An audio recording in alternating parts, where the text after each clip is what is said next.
All right, everybody, what's up? So my last video that I posted on Jake Paul, Anthony Joshua has had a lot of clicks, a lot of comments. And one comment in particular that somebody posted the other day was worded a little bit weird. So, I made a joke of, do you work for MVP Promotions? Come to find out the person that posted it does PR for MVP. And they are pushing this narrative that the size difference is really what made Jake Paul lose the fight. It wasn't necessarily a skill difference, it was a size difference.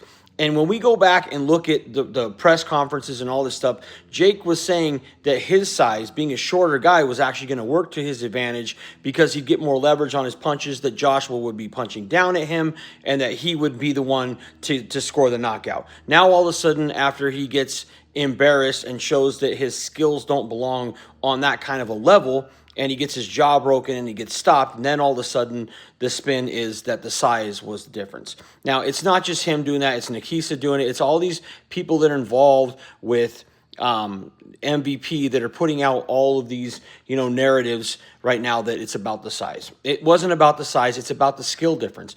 And the point that people like me are trying to make, boxing purists, is it's not that we dislike Jake Paul the person.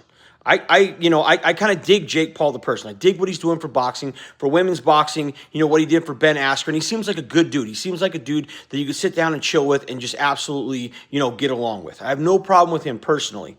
It's the calling yourself a real fighter. It's trashing guys like Joshua and Canelo and Tank Davis and Terrence Crawford, and Floyd Mayweather and all these other guys that put 25 plus years of their lives into this sport, won at the highest level, beat, the highest level of competition. It's trashing guys like that and saying you're a real fighter and you're on their level when you've only been doing this for 5 or 6 years and 95% of your fights are joke gimmick fights against people who aren't real fighters or aren't boxers or aren't guys who are known for their punching power, right?